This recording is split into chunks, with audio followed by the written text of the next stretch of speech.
आप सबको जय मसीह की। जैसा कि हम सब जानते हैं कि आज पाम संडे है, लेकिन हम लोग चर्च में नहीं हैं। हम लोग अपने अपने घरों पे बैठ के आज परमेश्वर के वचन को सुन रहे हैं। और आज जब हम पाम संडे बनाते हैं तो हम सब जानते हैं कि हम उस दिन को बनाते हैं जब यीशु मसीह ने यरूशलेम में विजयी प्रवेश किया था, और जब वो वहाँ पहुँचे थे और लोगों ने उनका स्वागत किया था। तो आज हम जब इस बारे में देखते हैं तो उससे पहले हम देखेंगे कि जो यीशु मसीह ने एक गधे की बच्ची पर बैठकर उन्होंने जो आए और वहाँ पे लोगों ने उसके होशन्ना के नारे लगाए और उनका स्वागत किया, तो वो उस समय उसका ये सोच के स्वागत कर रहे थे कि यीशु मसीह जो एक मसीहा के रूप में आया है और वो अपना राज्य स्थापित करेगा और लोगों को रोमी सरकार से छुटकारा दिलाएगा। लेकिन और उसको एक वो महान राजा के रूप में देख रहे थे। जब हम महान या महानता शब्द हम सुनते हैं तो अक्सर हमारे दिमाग में कुछ ऐसे लोगों के नाम आते हैं जो ख़ासतौर पर हमारे देश में अगर हम एग्जाम्पल लें तो महात्मा गांधी या कोई बहुत बड़े खिलाड़ी रहे हैं, उनके नाम याद आते हैं कि वो महान खिलाड़ी था जब हम बात करते हैं, या कोई पॉलिटिशियन या कोई म्यूजिशियन। ऐसे लोगों के जब हम महानता शब्द को सुनते हैं तो हमें दिमाग में यही आता है कि वो एक महान व्यक्ति था। और हम जब जिस महान वर्ड को देखते हैं तो इससे हम ये समझते हैं कि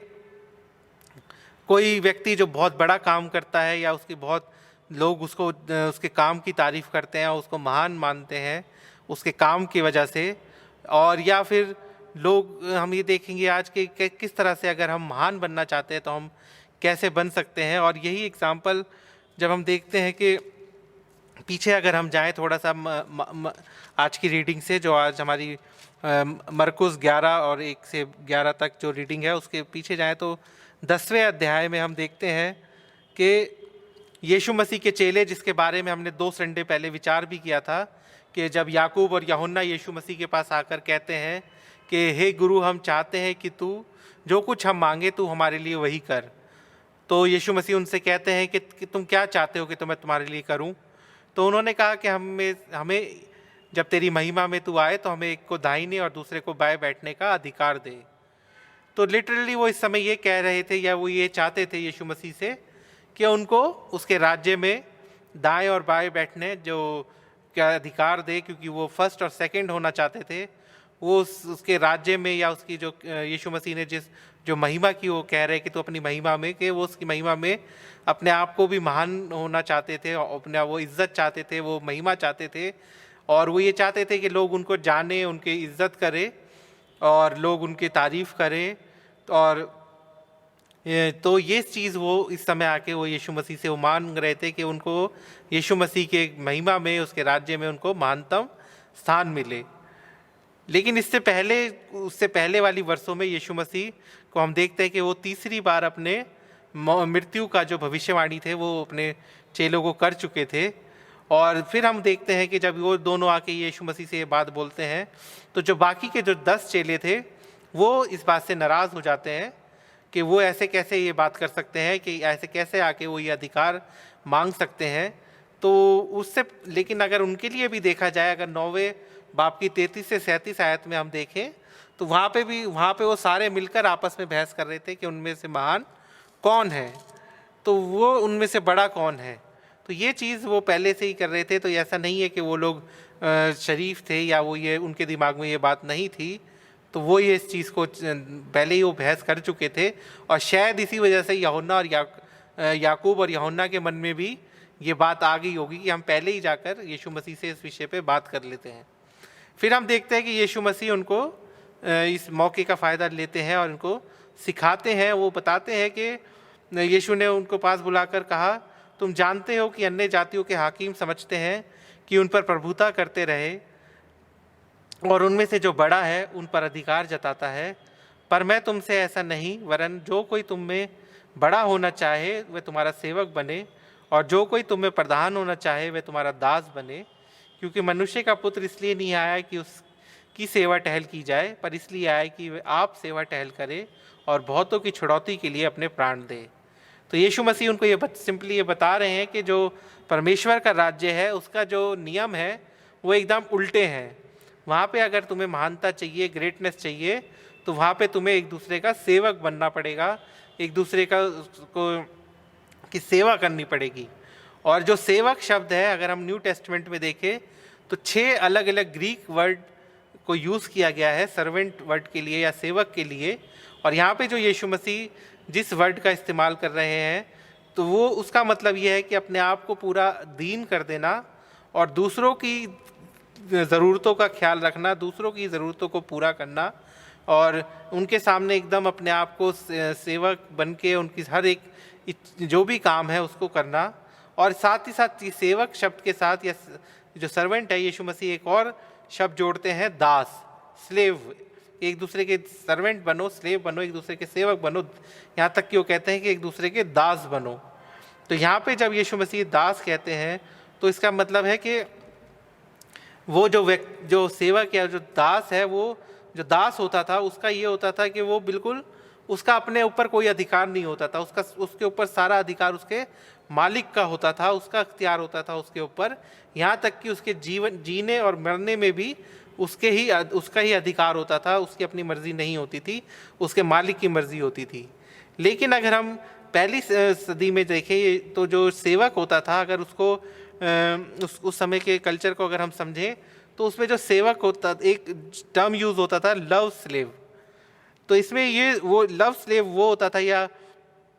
जो प्रेमी सेवक जो कह सकते हैं जो होता था, वो ये होता, वो व्यक्ति होता था जिसको अपनी दासता से, अपनी स्लेवरी से उसको आज़ादी मिल गई। उसको मतलब ये है कि वो किसी का दास नहीं रहा, वो अपना जीवन खुद जी सकता है, जहाँ मर्जी चाहे वो जा सकता है और अपना जीवन जैसा चाहे जी सकता है। लेकिन उसके उलट वो ये चुनता है कि मैं अपनी आज़ादी तो मुझे मिल गई है, लेकिन मैं अपने मालिक के पास रहकर ही उसकी अपना जीवन बिताऊंगा, उसी की सेवा करते हुए अपने जीवन को बिताऊंगा। तो यहाँ पे जो सेवा कर रहा है वो अपनी मर्जी से कर रहा है। हालांकि वो आज़ाद हो चुका है, वो चाहे तो वहाँ से जा सकता है, लेकिन वो अपनी मर्जी से अपने जो उसका मालिक है वो उसकी सेवा करना चाहता है और वो उसी के पास रहता है। तो यीशु मसीह जिस दास की यहाँ पे बात कर रहे हैं, वो यही बात कर रहे हैं कि हमें अगर दूसरों की सेवा करनी है या दूसरों के दास के रूप में अगर हमें सेवा करनी है,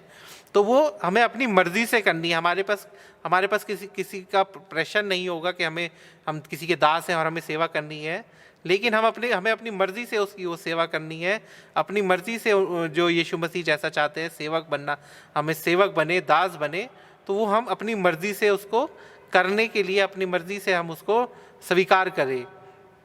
और फिर यीशु मसीह यहाँ पे जो शिक्षा उनको देते हैं वहाँ पे वो फिनिश करते हैं कि वो जो सेवा हमें करनी है, वो सेवा ये नहीं है कि हम ऐसे व्यक्ति की सेवा करें या उसकी काम करें जिसके हमें लगता है कि हमें इससे बेनिफिट होगा और इसके बदले में हमें वो कुछ देगा, या हम उनकी सेवा ना करें जिनके प्रति हमारा प्रेम है, या हम उनकी सेवा ना करें जो हाई स्टेटस है कि चलो इसका बहुत ऊंचा ओहदा है, अगर हम इसकी सेवा भी करेंगे, इसके दास के रूप में भी हम काम करेंगे, तो हमें कोई बेइज्जती नहीं होगी और हमें लोग अच्छा ही जानेंगे। तो यहाँ पे यीशु मसीह इस सेवा की बात नहीं कर रहे या इस तरह के हमें दास होने की बात नहीं कर रहे। वो चाहते हैं कि परमेश्वर के राज्य में हम सब दास बने, हम सब सेवक बने, लेकिन अपनी मर्जी से बने। हम अगर किसी की सेवा कर रहे हैं तो अपनी मर्जी से करें, ना कि किसी की कंपल्शन पे करें। या अगर हम अपना जीवन चुनते हैं दूसरों की सेवा के लिए, तो वो ये नहीं हो कि हम या तो दिखावे के लिए कर रहे हैं कि लोग हमें देखें और हमारी जो सेवा भाव है उसकी तारीफ करें, ना हम ये सोच कर करें कि मैं अगर सेवा कर रहा हूँ तो हाँ यीशु मसीह ने बोला है तो सेवा करनी है, तो सेवा मैं कर रहा हूँ, लेकिन मन से नहीं कर रहा हूँ, सिर्फ ऊपर से कि यीशु मसीह ने बोला है सेवा करनी है तो मैं सेवा कर रहा हूँ, लेकिन मन से मैं वो दिल से नहीं कर रहा हूँ। यीशु मसीह चाहते हैं, जो सेवक का जो आइडिया दे रहे हैं, तो वो ये दे रहे हैं कि हम जब किसी के सेवक बने तो पूरे दिल से बने, अपने इच्छा से करें, हम किसी के दबाव में ना करें या किसी को खुश करने के लिए ना करें या किसी को दिखाने के लिए ना करें। अगर हम किसी की सेवा करते हैं, जो सेवा भाव यीशु मसीह कहते हैं या जो वो चाहते हैं, उनको हमें अपने दिल से करना है। और यीशु मसीह सिर्फ ये बातें कही नहीं, उन्होंने वो करके भी दिखाया। जब हम मॉन्डी थर्सडे में देखते हैं कि वो अपने चेलों के उन्होंने पैर धोए, वो मसीहा थे, वो ये परमेश्वर के पुत्र थे। अगर वो चाहते तो वो ऐसा नहीं करते, लेकिन उन्होंने अपना सेवा भाव को चुना और हमारे सामने एग्जाम्पल सेट किया कि अगर कोई हमारे से छोटा भी है तब भी हमें उसकी सेवा करनी है, हमें उनका ख्याल रखना है। और फिर उसके बाद उन्होंने दूसरा एग्जाम्पल हमें ये दिया कि वो परमेश्वर के पुत्र थे, वो आने वाले लोग उनका आज जिस मसीहा का इंतज़ार कर रहे थे वो थे। और लेकिन उन्होंने जब यरूशलेम में, जो आज हम देखते हैं, जब वो यरूशलेम के निकट आए और जैतून पहाड़ के बेतफगा में वो वहाँ से यरूशलेम में एंट्री करने के लिए उन्होंने चुना, तो उन्होंने जो अपनी सवारी चुनी वो एक गधी के बच्चे के रूप में चुनी। उन्होंने यहाँ पे भी अपने आप को दीन करा, दीनता से वो उस जगह में आए। और वो जब लोग उनके होशन्ना के नारे लगा रहे थे, उनके रास्ते पे कपड़े बिछा रहे थे, खजूर की डालियाँ बिछा रहे थे और उसके ये उसको ये दाऊद की संतान और कह रहे थे और भी उसका होशन्ना के नारे लगा रहे थे, उसका स्वागत कर रहे थे, तो ये सारी चीज़ें उन्होंने लेकिन जो वो आए तो एक गधी के बच्चे पर वो उस पर बैठ कर आए। तो यहाँ पे जो हम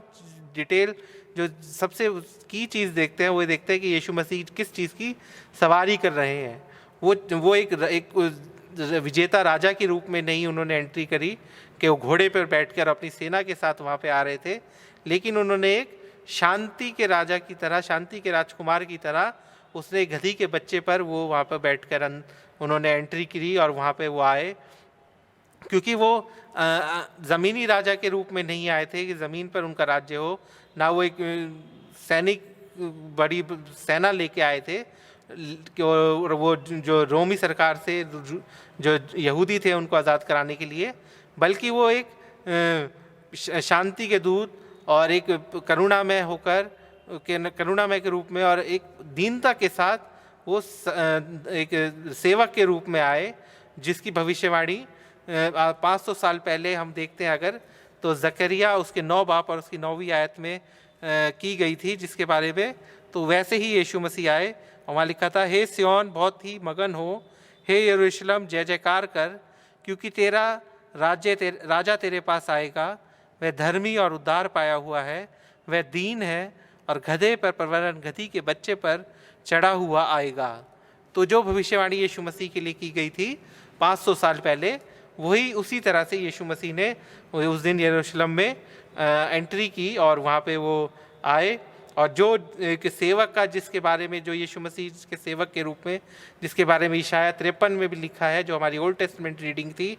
पुराना नियम में से जो पढ़ा गया था, उसमें भी उसके बारे में बताया गया था। फिर जो दूसरी चीज़ हम देखते हैं वो देखते हैं कि यीशु मसीह जब यहूदियों के राजा के रूप में आया, तो लेकिन वो उस तरह से नहीं आया जैसा वो चाहते थे, जैसे यहूदी चाहते थे, वो उस तरह से नहीं आया, बल्कि वो जो आया तो एक सेवक के रूप में आया। और वो ये नहीं, वो रोमन सरकार से नहीं उनको बचाने आया था, बल्कि वो उससे ज़्यादा बड़ी जो जिसके वो स्लेव थे उससे बचाने वो आया था, उससे वो फ्री करने आया था हम यीशु मसीह, जो एक जो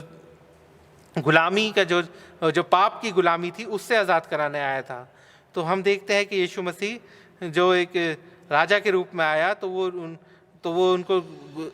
पापों की गुलामी से और साथ ही साथ उस न्याय से उनको जो उनका होना, हम लोगों का होना है, उससे आज़ादी कराने के लिए आया था। और वो एक सेवक राजा के रूप में यीशु मसीह आया था। तो हम यीशु मसीह जब उस दिन, तो ये हम देखते हैं कि यीशु मसीह जो एक सेवक है, एक सेवक जिसको कहते हैं, जो एक सेवक के रूप में आया, उसी तरह से वो चाहता है कि हम लोग भी हम पूरे अपने मन के साथ दूसरों की सेवा करें, हम उसकी नज़दीकी में जाएं, उससे सामर्थ मांगें। और जिस तरह से यीशु मसीह सेवक के रूप में था, उसी तरह से हम भी अपनी जो स्वार्थी इच्छाएं हैं, जो हम अपनी अक्सर हम प्रार्थना में परमेश्वर के सामने रखते हैं, उन स्वार्थी इच्छाओं को छोड़कर हम दूसरों की जो ज़रूरतें हैं उनको पूरा करने के लिए अपने आप को सेवक के रूप में उसको समर्पित करें। उससे ये मांगे कि परमेश्वर हमको सामर्थ्य दे कि हम सेवक के रूप में कार्य कर सकें। और जैसा मैंने पहले बोला कि हम इस सेवा का काम इसलिए नहीं चुने कि यीशु मसीह ने बोला है और हम सेवा करें, लेकिन मन से ना करें, ऊपर ऊपर से हम दूसरों की सेवा करते रहें, वो चीज़ वो नहीं चाहता। वो चाहता है कि हम अपने मन से सेवा करें। तो वो ये चाहता है कि हम अपनी जो हमारा फाइनेंस है उस हम प्रार्थना करें कि हमारा जो फाइनेंस है कि वो हमारे पैसा हमारे पास जो है वो हम अपनी ज़रूरतों के साथ साथ दूसरों की ज़रूरतों के लिए भी इस्तेमाल करने वाले हो सके। हमारे को ऐसी हेल्थ जो हमारी जो आत्मिकता है वो इतनी मजबूत हो कि हम दूसरों को आत्मिक रूप से उठा सकें। हमारे जो इमोशंस हैं, हमारी जो भावनाएं हैं वो इतनी स्ट्रॉन्ग होनी चाहिए कि दूसरों के लिए सहायता करने के लिए, कि हम दूसरों के दर्द और तकलीफ़ में हम उनको खुद महसूस कर सकें। हमारे अंदर इतना शारीरिक रूप से इतना बल होना चाहिए कि हम दूसरों के बोझों को उठा सकें, दूसरों के बोझ को उठा सकें। तो हम अपने लिए प्रार्थना करें कि परमेश्वर हमें इन सब चीज़ों के लिए मजबूत बनाए, हम इन चीज़ों के लिए हमें तैयार करें, ताकि हम उस जो सेवक जैसा यीशु मसीह चाहता है हमें दूसरों की सेवा करनी है, तो हम उनकी सेवा को हम कर सकें। और जो रास्ता यीशु मसीह ने हमें दिखाया है कि निस्वार्थ भाव से दूसरों की सेवा करो, बलिदान वाला हमारा मन होना चाहिए, बलिदान करने की के लिए हम हमेशा तैयार रहें, हम नर्म बने, हम दूसरों को प्यार करने वाले होने चाहिए और दूसरों की ज़रूरतों को पूरा करने के लिए हम अपने आप को समर्पित करें। तब हम जो महानता जिसके बारे में जैसा महानता जो यीशु मसीह चाहता है, कि जो महानता या हम चाहते हैं कि हमें यीशु मसीह के राज्य में या उसके किंगडम में, परमेश्वर के राज्य में हमें जो स्थान मिल सके, तो वो हम तभी पा सकते हैं जब हम अपने आप को सेवक बनाएंगे। आइए हम प्रार्थना करें। हे सर्वशक्तिमान दयालु परमेश्वर, धन्यवाद करता हूँ आज के वचन के लिए, धन्यवाद करता हूँ परमेश्वर कि आपने हम सबसे इतना प्रेम किया कि अपने इकलौते बेटे को हमारे लिए भेजा परमेश्वर। तो परमेश्वर जो शिक्षा उसने हमें दी कि हम एक दूसरे के सेवक बने, दूसरे की सेवा करें परमेश्वर, तो वो भावना, वो मन हम सबको दीजिए, ताकि हम सब भी मिलकर परमेश्वर उन बातों को पूरा कर सके जो आप हमारे जीवन से चाहते हैं। इस विश्वास के साथ ये प्रार्थना आपके प्यारे बेटे खुदा यीशु मसीह के नाम से मांगते हैं, आमीन।